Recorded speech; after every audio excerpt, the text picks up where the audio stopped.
Those trees are what I've been recording when I'm standing over here on my bike trips. Yeah.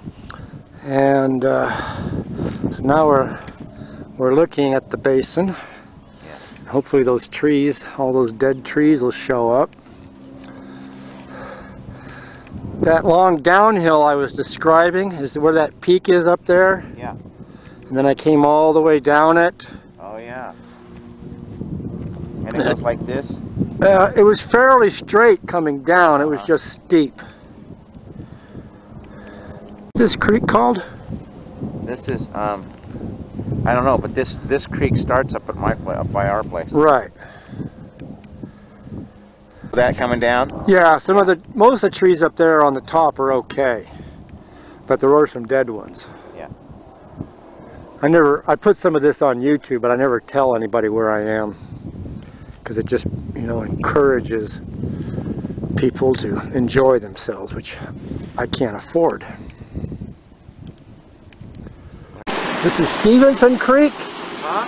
This is Stevenson Creek. And this drains Shaver Lake. Yeah, it's drains Shaver Lake. Little snow plants. I dug this whole process. Got ourselves a little apple tree. Oh, this was an orchard. Yeah. Those are apple trees up there. That's where the train stopped.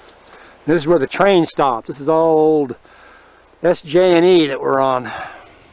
Those sure are small apples. It doesn't look like a crab apple tree. They look like it. Well, we'll come back in a while and see. So we're going down to a waterfall.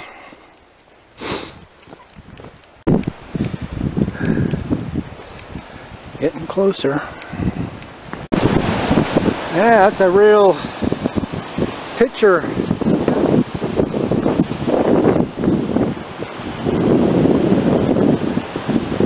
That's a nice pool out there.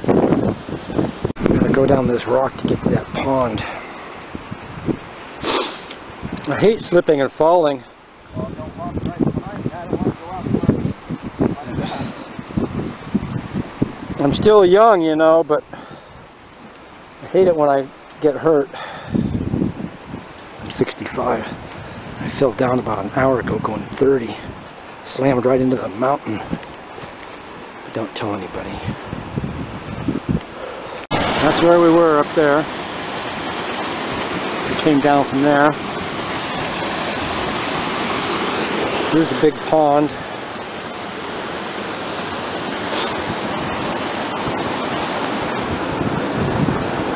We go back to Cascadel Falls in North Fork. Oh, the beautiful waterfalls back there. Really? Yeah,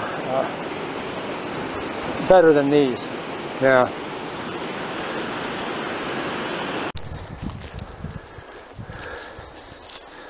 So how far is it to the river? About 2,000 feet vertically? Probably.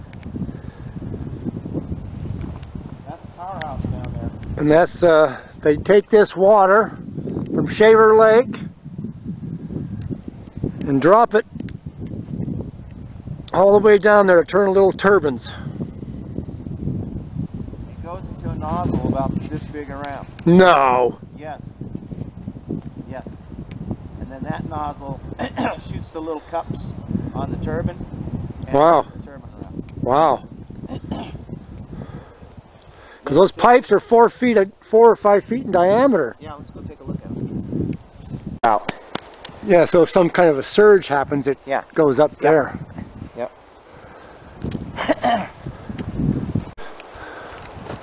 Sure are a lot of dead trees, huh? Yeah, there was a fire that came through here too. Oh, this is the French fire. I put a video on of this. I named it Arson by Bureaucracy. When did that come through? 2 years ago? No. The fire came through here. Well, the French fire was 2 years ago. Yeah, it's over there. There it is, right over Oh, there. okay. All those dead trees there. That's On the opposite side there, they call that the French fire on that side and the Aspen fire on this side. The Aspen fire was Yeah, up around the bend, up past there. Yeah. Well, I saw a big Chinook helicopter, you know, one with the notch cut out in the bottom? Yeah. Nothing in the notch, just a big cable. And I saw a blue flash come off of it. This is the third day of the fire, and it was almost out. And that fire just took off. And then they let it burn down this way, and all of a sudden they left town. Overnight, literally, they were gone. Because that fire started up at Highway 120. Huh. You know, the Yosemite, outside of Yosemite? Yeah. And they just left overnight, put the fire out and left, just like that. Huh. Came back last year, in my opinion, and burned the rest of it, because they were talking about it's going to cross the river and burn over there. The next year it does. So, you know, my paranoid analysis, Yes. it was an intentional act. Yeah, we'll see that rail car when we go back out. Okay. So yeah, and you can tell that story again. They gave the okay to fill the water in, and there were two guys down at the bottom in the pipe. They thought that everyone was cleared. Wow. And they said all that came through the bottom was a little bit of discoloration in water. Ooh. Splat. It just pulverized them because of the weight of the Like water. being in an osterizer. Yeah, just like those floors on the... Just like the floors at the World Trade Center.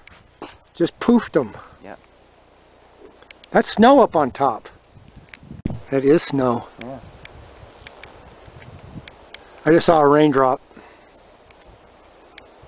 Yep, it's snowing it's right now. snowing. Well, we probably should head back. I guess so.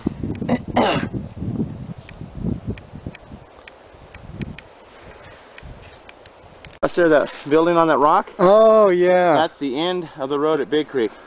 Okay. Okay. So the road goes this way, and it comes down around underneath that like dome down there on the backside. Okay. Comes down around there, and then Stump Springs Road. It goes up there, and then veers off to Stump Springs Road. Stump Springs Road is over here. Okay. And then you go in that notch up to Huntington. Okay. The notch I see up this way here. Yes. Okay. Yeah. And if you can see those by that dome, you can see those pipes coming down there. Penstock pipes coming off on the left side of the dome. Okay. There is a railroad track there, Oh. still there, that goes up Yeah. on the incline, 60% grade. at least. So left. Yeah. Okay. Big Creek is not real big, No. but yeah, this because it comes out to the knoll here, it's higher, and so the road goes back, and yeah, there's houses all and stuff in there. Yeah. Yeah. Big Creek starts after. You see the bottom of the pipes coming down underneath, right underneath Sentinel Dome. Okay. On that dome. I don't. It's not called Sentinel. It's called something else. Right there, it's coming, or it comes around. Yeah. So give a description of how they. This is, if not one of, something similar to the flat carts that were used to put the penstock pipes down over the mountain down to the river, and so the tracks were laid and they cabled these carts down Like a 60% slope. at least down the hill, and they would load the penstock pipe on it, and then if that wasn't enough, they had a crane, an old steam shovel type crane, Yeah. mounted on a cart that went down behind it and offloaded it, and then they bolted the thing together and brought the next piece down. And this little mountain ridge here coming down here, you can see that there's a couple railroad ties still across right there. Yeah. See them sticking Yeah. up through the dirt? Yeah. Not on camera, but they're right there. So when I was 3 years old, I thought you could be anything you wanted when you grew up, and I wanted to be a steam shovel. Really? A steam shovel. Yeah, steam shovel operator. No, a steam shovel. Oh. Then I got one for a Christmas present. Then I got a steamroller. And now I had this debate with myself whether or not I wanted to be a steamroller or a steam shovel. So then in my mid-30s, I asked my dad if he remembered that. And he goes, yeah, that's true. You always were a strange child. I can vouch I really for that. believe, yeah. But you know, that's also a sign of like maybe getting towards autism. You get a lot of these severe introversions. and things get mechanized. Yeah, so they'd have a big turn house up there and with cable Yeah. and come down. So, yeah, that's how that worked. I mean, this thing's got to weigh 10,000 pounds. It's pretty heavy, a lot of steel. The wheels are about 2 feet in diameter. Yeah. Little record of the death and destruction of the Sierras, which may be drought enhanced, but it's those damn beetles. And on the cedar, is it mildew or mold? I don't know. Something's killing them. I don't think it's beetles. I don't think it is either. I don't think it's beetles. Yeah, so that was about a 60-mile round trip, about 30 out and 30 back.